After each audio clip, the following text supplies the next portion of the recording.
Alassane Ouattara avait défrayé la chronique en 2020 en opérant un viol constitutionnel en 3 temps. Premier temps, je suis trop âgé, je suis vieux, je suis fatigué, je ne suis pas candidat. Lors de ce premier temps, il fut applaudi par son mentor parisien, l'actuel président français Emmanuel Macron. Oh! Fut salué dans un langage pompeux, que dis-je, amphigorique, l'Alassane Draman Ouattara qui, soudain, se serait converti aux vertus éternelles, savoureuses, sapientielles, quintessentielles de la démocratie. Le président Macron se précipita sur les réseaux sociaux pour saluer la décision d'un grand homme, Ouattara Draman, visionnaire, qui avait compris qu'il fallait savoir quitter le pouvoir avant que le pouvoir ne vous quitte. Mais ce n'était que le premier temps du satrape reptilien. Car dans un deuxième moment, Alassane Draman Ouattara choisissait de tous ses compagnons le candidat le plus mortel qui soit. Il choisissait de tous ses compagnons celui dont il savait que l'espérance de vie était à fleur de peau. Il choisit de tous ses compagnons celui dont il maîtrisait le bilan de santé. Il choisit l'infortuné Amadou Gon Coulibaly, alors Premier ministre de la République de Côte d'Ivoire, comme candidat à l'élection présidentielle, tout en sachant très bien qu'Amadou Gon Coulibaly souffrait d'une profonde cardiopathie, une maladie cardiaque, et qu'il avait déjà été opéré à cœur ouvert du cœur. Il avait déjà été opéré à cœur ouvert. Et qu'à ce titre-là, c'était un sujet délicat, qu'on ne pouvait pas charger sur cet homme les épaules de la gestion de l'État, qui plus est dans l'immédiat une campagne présidentielle qui, en Côte d'Ivoire, s'annonçait houleuse. Ouattara choisit le plus fragile de ses compagnons. Mais les plus naïfs n'avaient pas compris pourquoi il l'avait choisi. Il l'avait choisi précisément parce que celui-là, premièrement, ne dépendait que de lui, était sa propre créature. Il l'appelait mon fils. Bien qu'Amadou Gon ne fût pas de l'âge des enfants potentiels de Ouattara Draman, il l'appelait mon fils. Et celui-ci, revenant d'hospitalisation à Paris, à l'hôpital américain, s'était empressé de dire devant les Ivoiriens ébahis, stupéfaits, scandalisés, ahuris, dirait le président Laurent Gbagbo, il s'était empressé de dire qu'il devait la vie à monsieur et madame Ouattara. Ce qui me fit prédire, alors qu'il était rentré, remettre sa vie à Ouattara. Et je le prédis, cette année-là, 2020, à 1 semaine de sa mort. Regardant le spectacle désolant que le Premier ministre Amadou Gon donnait à l'aéroport en remerciant avant Dieu, notre Créateur, Ouattara Draman et sa femme, comme étant ses sauveurs, j'en déduisis qu'il était donc venu leur rendre la vie qu'il prétendait que Ouattara, monsieur et madame, lui avaient donnée. Je disais alors, et on retrouvera la vidéo, parce que votre serviteur ne parle pas en vain, l'homme marche et il laisse des traces. Je disais alors, Amadou Gon que j'ai vu à l'aéroport d'Abidjan, au salon d'honneur de l'aéroport d'Abidjan, est un homme qui est venu mourir dans les bras de Ouattara. Ce qui fut fait quelque temps après. 1 semaine après l'émission que j'avais faite sur ce sujet, Amadou Gon avalait sa cuillère en plein conseil de ministres devant Alassane Draman Ouattara. Littéralement, il lui livrait son âme. Amadou Gon mourait avant même d'avoir pu être conduit dans le moindre pavillon hospitalier. Il mourait de quoi? D'une rechute de son opération dont il n'aurait jamais dû sortir de convalescence. Amadou Gon, il n'est pas mort, pour ainsi dire, d'avoir simplement été âgé ou malade. Il est mort d'avoir été sorti brutalement du lit d'hôpital par Ouattara, qui voulait le broyer en l'utilisant comme un cheval de campagne jusqu'à ce que celui-ci clame. Et il clame ça. Voilà pourquoi Alassane Draman Ouattara, quelle que soit la manière d'analyser les circonstances de la mort du Premier ministre Amadou Gon, portera à jamais sur la conscience la responsabilité de cette mort. Car c'est lui qui, au mépris des recommandations les plus raisonnables des médecins spécialisés des maladies du cœur, qui prévoyait une période de convalescence d'au moins 2 ans pour l'opérer, Amadou Gon, au mépris de ces recommandations, Alassane Ouattara jetait cet homme dans la fournaise ardente de la campagne présidentielle. Cet homme mourait et Alassane Ouattara obtenait ainsi un alibi qu'il se précipita à présenter comme la raison de sa candidature pour un troisième mandat anticonstitutionnel. Quand Alassane Dramane Ouattara présenta cet alibi à la face du monde, mentant naturellement, puisque sa nature à lui, c'est d'être mensonge. C'est un mythomane fiefé, c'est un menteur ontologique. Alassane Ouattara bénéficia, dans ce viol de la constitution ivoirienne, dont les articles 55 et 183 de la version de la constitution de 2016 interdisaient formellement d'envisager, pour qui que ce soit, un troisième mandat à la tête de l'État, Alassane Ouattara reçut alors le secours inespéré, inouï. Un secours incongru. Un secours jailli littéralement des limbes de l'impossible du président français actuel Emmanuel Macron, qui, à la rescousse de Ouattara, devait expliquer, lors du sommet de Montpellier, qu'il comprenait qu'Alassane Dramane Ouattara ait violé la constitution ivoirienne pour être candidat, parce que son candidat était mort. Et que le RHDP étant un conglomérat de tarés chroniques, il n'y avait pas un seul traître cerveau capable d'occuper les fonctions de président de la République dans tout le soi-disant RHDP, dont on nous pompait l'air qu'il détenait plus de 2 millions de militants. Alassane Ouattara obtenait ainsi du président Macron de devenir son directeur de campagne. La campagne sanglante de 2020 qui coûta la décapitation de notre jeune fils, frère, Nguessan Kouakou Toussaint en novembre 2020 à Daoukro, qui coûta plus de 200 Ivoiriens la vie, qui coûta des destructions de biens matériels à Côte d'Ivoire, qui coûta la déchirure approfondie du tissu de la confiance politique dans ce pays, tout cela fut couvert par l'indulgence, la complaisance, que dis-je, la complicité du président Macron. Lui aussi comprenait qu'Alassane Ouattara, ayant perdu son candidat et ayant beaucoup pleuré, mérita alors d'être installé urbi et orbi comme président de la République pour un troisième mandat anticonstitutionnel. M. Macron montrait aussi par là le peu de cas qu'il fait de l'état de droit pour les Africains. Car rien que le fait pour un président français de dire qu'un autre chef d'État peut violer la constitution de son pays uniquement parce qu'un soi-disant candidat est décédé. Rien que dire cela, c'est montrer un mépris absolu au peuple ivoirien, au peuple africain. Et dire que les peuples africains sont indignes de vivre dans des États où le droit est respecté, où la loi est respectée. Emmanuel Macron infligeait ainsi une claque au peuple ivoirien qui est loin d'être oublié et qui ne lui sera pas pardonné de sitôt. Mais nous sommes en 2025. Kahin Kaha, le criminel d'État, le corrompu, le despote, le menteur, le mythomane Ouattara, a donc fait son troisième mandat anticonstitutionnel et veut un quatrième. Maintenant qu'il veut un quatrième mandat anticonstitutionnel, il lui manque quelque chose. Il lui manque une raison spéciale. Il lui manque un prétexte. Il lui manque un événement particulier qui puisse justifier qu'à bientôt 90 ans, et en réalité à plus de 90 ans, parce qu'Alassane Ouattara est antidaté. Il n'y a pas d'événement spécial qui puisse justifier que cet homme-là viole à nouveau la constitution ivoirienne pour faire un quatrième mandat. Alassane Ouattara, fatigué de ne pas trouver d'événement spécial, a déjà envoyé en hospitalisation son vice-président. Peut-être que si celui-ci venait à décéder, Ouattara attend que celui-ci décède pour dire « Mais c'est lui que j'avais prévu pour la présidence. Quand il est tombé malade, c'est pour ça que j'ai dû annoncer ma candidature. » Je vous préviens, hein, écoutez bien ce Ouattara-là. Si on annonce la mort de Koné Tiemoko Mélié, il va mentir sur le cadavre de Koné Tiemoko Mélié. Voyez-vous, je n'ai pas de chance. En 2020, j'avais un Dominique Wichou. En 2020, j'ai choisi Amadou Gon, il meurt. Je dis, mais voilà, c'est dommage. Je suis candidat.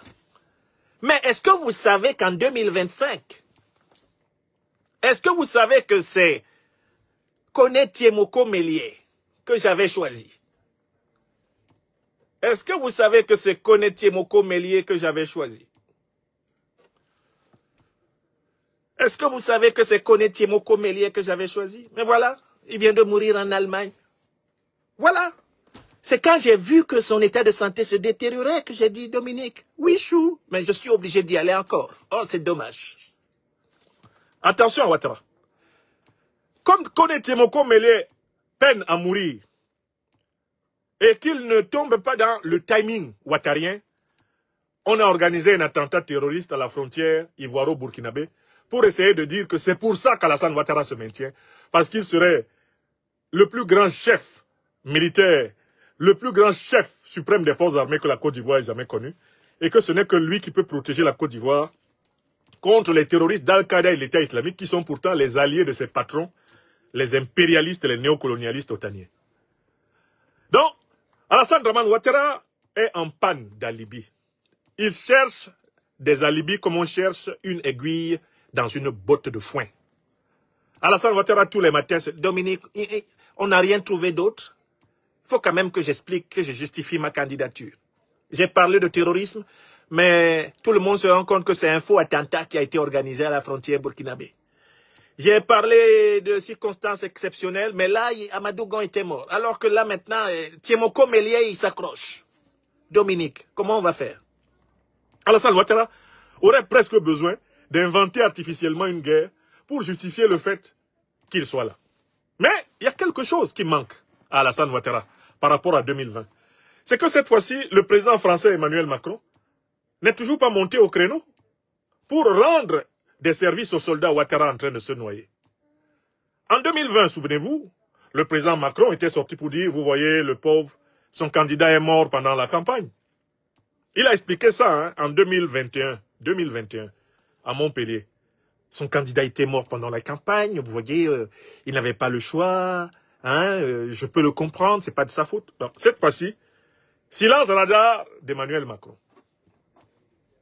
Et du coup, il faut se retourner vers M. Macron et lui dire, M. Macron, vous avez été un excellent directeur de campagne pour M. Ouattara en 2020-2021, puisque vous avez contribué à donner un certain crédit à son prétexte pour faire un troisième mandat anticonstitutionnel. Mais venez donc nous donner encore un prétexte. Venez encore, M. Macron, vous qui ne manquez pas de visiter la contradiction à tort et à travers. Venez encore nous donner les raisons pour lesquelles ce tyran de plus de bientôt 90 ans, les raisons pour lesquelles il doit faire un quatrième mandat anticonstitutionnel. Vous savez pourquoi M. Macron ne parle plus? D'abord parce que, en fait, c'était une énorme gaffe. Cela a contribué à son discrédit en Afrique de soutenir des dictateurs comme Ouattara Dramane. Cela a contribué à enfoncer son image. Il est maintenant à 15% de popularité en France. C'est un homme en difficulté sur le front international comme sur le front national. Mais ce n'est pas tout. Lui-même, Emmanuel Macron, l'actuel président français, est tenté de trouver une astuce pour rester au pouvoir après 2027. Oui! Il a été contaminé par des réflexes ouattariens. Un certain nombre de proches de M. Macron, dont l'actuel président du Conseil constitutionnel, Richard Ferrand, ont évoqué la possibilité de faire un troisième mandat et de faire sauter la clause de limitation des mandats de la Constitution française qui dit que nul ne peut faire plus de 2 mandats consécutifs à la tête de la République française. Des proches d'Emmanuel Macron, et même Emmanuel Macron lui-même, se sont attaqués ouvertement à la Constitution en disant que cette limitation de mandat est une absurdité. Et on voit bien M. Macron actuellement à la recherche d'une légitimité sur le terrain européen, puisqu'il est en perte de légitimité sur le terrain intérieur français. Aux côtés de Mme Ursula von der Leyen, il est à la recherche d'une légitimité, lui permettant de trouver une raison pour laquelle, en 2027, il pourrait dire exceptionnellement, je reste au pouvoir. Une raison pour laquelle, même dans les prochains jours, lorsque le gouvernement Bayrou va tomber, il pourrait dire, dans tous les cas, je reste. Donc, en fait, je voudrais dire quoi? Je voudrais dire que je comprends le silence de M. Macron, qui laisse maintenant Alassane Ouattara aller au bout de sa logique de violeur constitutionnel. Bon, c'est un silence qui s'explique par le fait que M. Macron lui-même, à la tête de la République française, ne prévoit pas de partir. Même quand il dit « je vais rester jusqu'en 2027 », dans sa tête, s'est installée l'idée de trouver une astuce pour se maintenir aux affaires après 2027 et ne pas être poursuivi par ses propres casseroles. Et c'est là qu'on retrouve une métaphore mathématique que j'ai toujours employée. J'ai toujours dit que les maladies, les pathologies politiques que nous observons en Afrique, dites entre guillemets francophones, sont en réalité des maladies qui ont été transmises par les colons. Les maladies politiques de l'Afrique francophone sont presque essentiellement des maladies coloniales. C'est-à-dire que la manière dont les colons nous ont maltraités en Afrique, c'est comme cela que les dictateurs de la France-Afrique nous maltraitent. Il y a une logique de continuité. Car les dictateurs reproduisent le comportement des maîtres colons. Mais ce que j'ai fait observer ces dernières années, à travers mes analyses politiques, c'est le phénomène inverse. C'est-à-dire les néocolons français qui se mettent à imiter les dictateurs africains qui sont leurs propres créatures. Et c'est là que j'ai utilisé une image mathématique entre ce qu'on appelle l'antécédent et l'image d'une fonction. L'antécédent et l'image d'une fonction. Vous savez, une fonction mathématique est une corrélation entre un ensemble de départ et un ensemble d'arrivée. L'ensemble de départ s'appelle l'antécédent et l'ensemble d'arrivée s'appelle l'image. L'antécédent, c'est la colonie, la néocolonie française. L'image, ce sont les néocolonies, les républiques bananières africaines. Elles sont l'image de la colonie, de la néocolonie française. Ce qui se passe maintenant, c'est que l'antécédent, c'est-à-dire la colonie, la néocolonie française, est en train d'imiter en tout point le comportement de ses propres créatures. Ce qui est donc un retour à l'envoyeur du comportement dictatorial imposé au détriment des Africains, cette fois-ci contre les Français, par ceux-là même qui ont formé les pires Africains dans la maltraitance des Africains. Ainsi, c'est une boucle infernale. C'est une boucle infernale, la France-Afrique, où l'image coloniale, néocoloniale, produit, pardon, l'antécédent colonial, néocolonial, produit une image coloniale, néocoloniale, et l'image coloniale et néocoloniale renforce l'antécédent colonial et néocolonial qui renforce à nouveau. Il y a donc en quelque sorte un échange de nocivité. La France-Afrique, c'est le partage des mauvaises habitudes. Voilà. C'est le partage des mauvaises habitudes et le renforcement des mauvaises habitudes. C'est vraiment une solidarité de voyous, la France-Afrique. C'est ce que c'est. Et plus on avance, plus cette solidarité prend des formes encore plus scandaleuses parce qu'elle tire à sa fin. Elle prend des formes encore plus scandaleuses parce qu'elle commence de moins en moins à fonctionner. Ça devient difficile de faire fonctionner la France-Afrique. Voilà pourquoi les ficelles de la France-Afrique sont ouvertes au grand jour. Donc, on ne peut que constater le désarroi dans lequel se trouve le système néocolonialiste. Alassane Dramane Ouattara n'a pas de justification à son 4e mandat anticonstitutionnel. Il n'en avait pas pour le 3e. Et son DJ, son directeur de campagne, son adjuvant, celui qui lui a apporté, pour ainsi dire, la bénédiction ultime, le président français lui-même, est tellement en difficulté sur le front français et sur le front européen, que lui-même, il est tenté de s'accrocher au pouvoir pour ne pas finir au tribunal. Parce qu'il y a beaucoup d'affaires ici qui l'attendent. Quand il ne sera plus président, il sera jugé au tribunal en France. Moi-même, j'attends qu'il ne soit plus président pour lui porter plainte. Le président Macron, quand il ne sera plus calfeutré derrière l'immunité présidentielle, il sera plus poursuivi ici en France que le président Nicolas Sarkozy ou même Jacques Chirac, qui pourtant ont été condamnés. Je vous rappelle qu'en France, là, il y a des juges qui ont eu le courage de condamner Jacques Chirac. Mais pas quand il était président. Nicolas Sarkozy, mais pas quand il était président. Ces juges-là auront encore plus d'énergie quand Emmanuel Macron ne sera plus le président pour lui faire payer tous les écarts qu'il a imposés à la République. Toute l'expoliation qu'il a fait subir au pays et à des citoyennes et à des citoyens. Tout ça va ressurgir. Et je peux dire que l'après-présidence d'Emmanuel Macron sera encore plus difficile que sa présidence. J'en suis certain, je sais de quoi je parle. On passe au 3e sujet.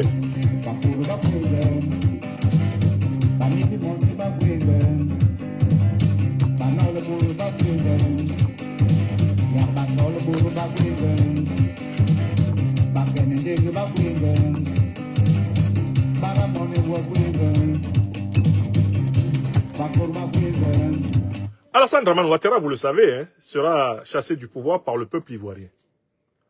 Le peuple ivoirien va se débarrasser d'Alassane Dramane Ouattara, mais pas seulement. Le peuple ivoirien va se débarrasser du néocolonialisme français. Ce sera une pierre deux coups. La chute de Ouattara, ce sera une chute du néocolonialisme français. La chute de Ouattara sera un coup dur d'une décisivité absolue portée à la France-Afrique. Et elle est imminente. Quand ces choses arriveront, vous regarderez à nouveau cette émission avec la délectation des moments prophétiques. N'oubliez pas de vous abonner et d'activer la cloche de notification pour rester informé de nos prochaines vidéos. Restez à l'écoute pour les développements passionnants à venir.